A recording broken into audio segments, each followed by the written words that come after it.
Good day po mga bayang karerista. April 25, 2026, Saturday at PJCI. Start time at 4 p.m.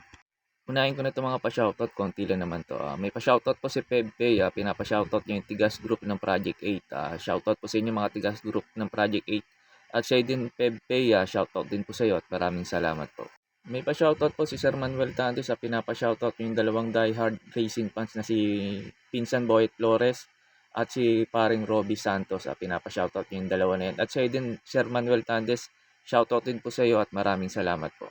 May pa-shoutout po si Sir Edgar Paredes, pinapa-shoutout niya si Gary Di Maranan ng Tayuman Tondo. Shoutout po sa inyo Sir Gary Di Maranan at siya din Edgar Paredes. Shoutout din po sa iyo at maraming salamat po. May pa-shoutout po si Sir Raul Manansala, pinapa-shoutout niyo yung mga taga San Andres Bukid. Sila paring Eric, Joel, Boyet, shoutout po sa inyo mga sir. At siya din Sir Raul Manansala, shoutout din po sa iyo at maraming salamat po. Shoutout po sa inyo Sir Alfonso Horado Jr. Sir Alfonso Horado Jr. Shoutout po sa iyo at maraming salamat po.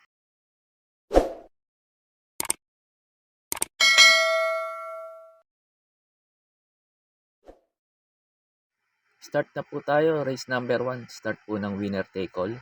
Races 1 to 7. Distance 1,400 meters. Dito sa race number 1 po, pag may mga kursunada po kayo, lalo na't mga diado, pakidagdag nyo na lang po. Kasi susuloyin ko na po itong numero 6 na to. California Queen. Na-impress ako dito sa Novato sa Raneto. Malaking kabayo to. Tingin ko may bilis din tong kabayo na to. Tingin ko baka bumandera dito tong numero 6 na to. California King. Cambio Hinete, RB Poblacion yung Novatos Rito. Tapos ngayon J.A. Gusi. Kaya tingin ko mas lalo maganda itatakbo na itong California Queen.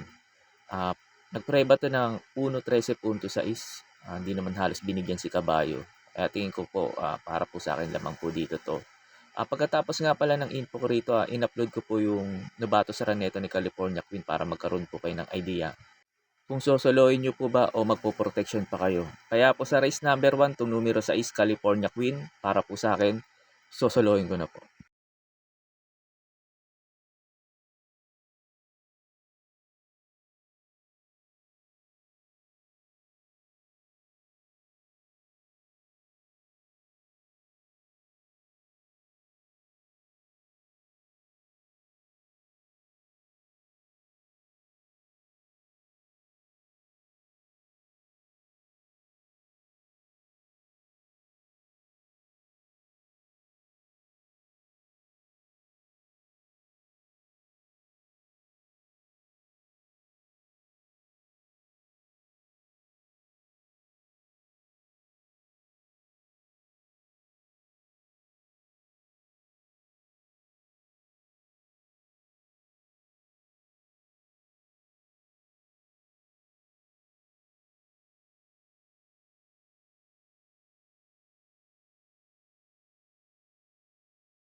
Sa race number 2 na po tayo, start po ng pick 6, races 2 to 7.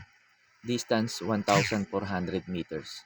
Pang-primera ko dito yung numero 4, Hiroshi. Ito, last run nito. Ang lakas ng remate nito. Kala Dame of Panya. Pumangatlo to. Second official run niya ngayon. Kaya tingin ko mas lalong maganda itong itatakbo nito at mag-uumento itong kabayo na to. Numero 4 na to, Hiroshi. Tapos naglagay ako second choice yung numero 1, Queen Liam. Ito last run naman nito, hindi lang maganda sinalida nito kaya hindi nakasabay kaagad kala Dame of Panya.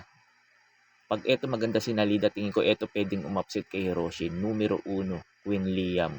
Kaya po sa race number 2, pang-primera ko pa numero 4, Hiroshi. Tapos second choice ko numero 1, Queen Liam. Sa race number 3 na po tayo, start po ng pick 5, races 4 to 7. Distance 1,400 meters. Pang-primera ko dito yung galing sa panalo, yung Presibo. Numero 6, Dream Girl. Ito, last run na itong gandang tinakbo nito. Tinalo niya na malayo si Amazing. Maganda lang isalida at bigyan ulang ulit ng importansya na may-ari to tingin ko. malaki po chance na itong manalo ulit. Numero 6, Dream Girl. Tapos second choice ko, tingin kong babandera, numero 3, Shiver Me Pink. Ito pag napabayaan sa unahan to, lalo na JB Hernandez pasakay. Kahit 58 to, pag napabayaan nila to, tingin ko malaki chance na ito makatapos ng karera. Numero 3, Shiver Me Pink.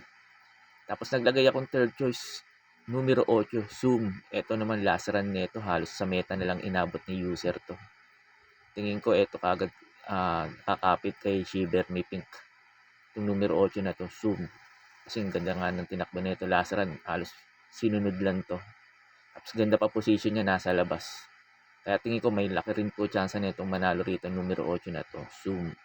Kaya po sa race number 3, pang-primera ko numero 6, Dream Girl. Second choice ko numero 3, Shiver Me Pink. Tapos third choice ko numero 8, Zoom. Sa race number 4 na po tayo, start po ng pick 4, races 4 to 7, distance 1,400 meters. Ito sa mga nagtitipid at kulang sa punan, tingin ko pwedeng soloyin itong numero 2 na to, Elena Bell. Last run nito yung na-disqualified si Tenteng Enteng. Ito nanalo si Elena Bell, siya kasi sumigunda nun. Kala Charmboy. Tingin ko malaki na chance ulit nito manalo numero 2 na to, Elena Bell. Medyo parang bumaba yung laban niya ngayon dito. Tingin ko baka mauna to, mapabayaan sa unang tingin ko. Malaki na chance na ito makatapos ng karera. Numero 2 na to, Elena Bell. Nag-protection lang ako yung numero 3, Melania. Ito last run nito, naiwan lang to.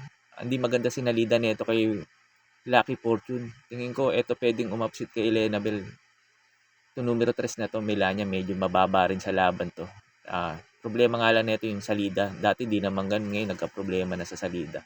Pero pag maganda sinalida, tingin ko malaki chance na ito manalo. Numero 3, Melania. Kaya po sa race number 4, pang-primera ko po, numero 2, Elena Bell. Tapos second choice ko, numero 3, Melania. Sa race number 5 na po tayo sa last DD plus 1. Distance 1,400 meters. Pang-primera ko dito yung imported na kabayo, numero 7, Great Shashi. Ito last run naman nito ni Great Shashi, kala anytime anywhere. Bugaw dumating kasi lakas naman ng laban. Kala anytime anywhere mo siya ng Pasay.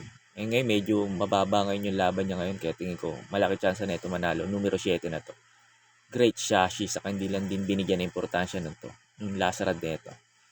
Tapos second choice ko numero 2, Modern Legacy. Ito last run naman to ni Modern Legacy, kala counter attack. Hindi maganda tinakbo.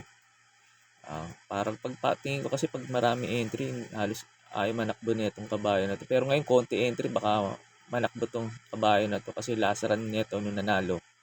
Bago pala yung nanalo to, ganda na naging prueba. Modern Legacy kasi konti lang entry. Kaya tingin ko may panalo para sa akin to numero 2 na to, Modern Legacy. Third choice ko lang yung numero 1, Amazing. Tingin ko may panalo pa rin dito to numero 1 na to, Amazing, kasi last run nito sumigunda kay Dream Girl.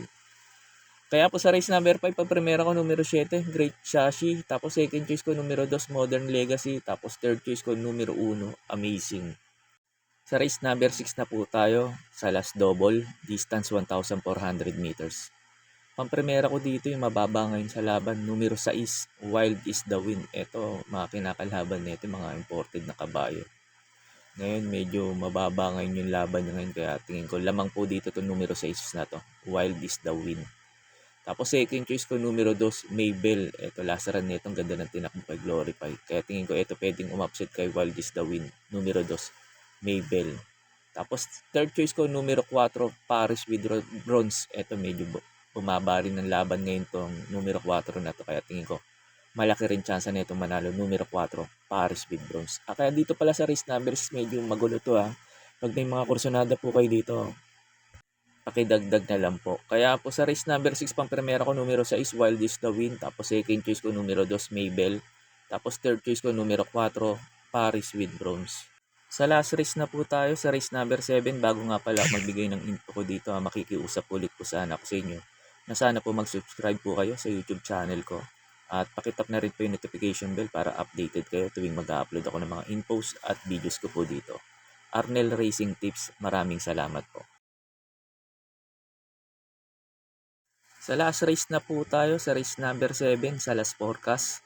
Distance 1,400 meters. Pang-primera ko dito, numero 4, Frosty Raven. Ito maganda lang isalida nito. Tingin ko malaki chance na ito manalo dito. Numero 4 na to, Frosty Raven. Tapos second choice ko, numero 6, Obladi Oblada. Tingin ko baka makaulit ng panalo tong numero 6 na to.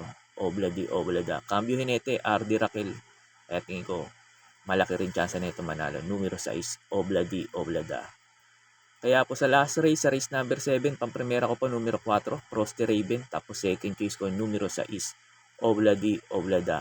Yun lang po, and good luck and happy racing po mga bayang karerista.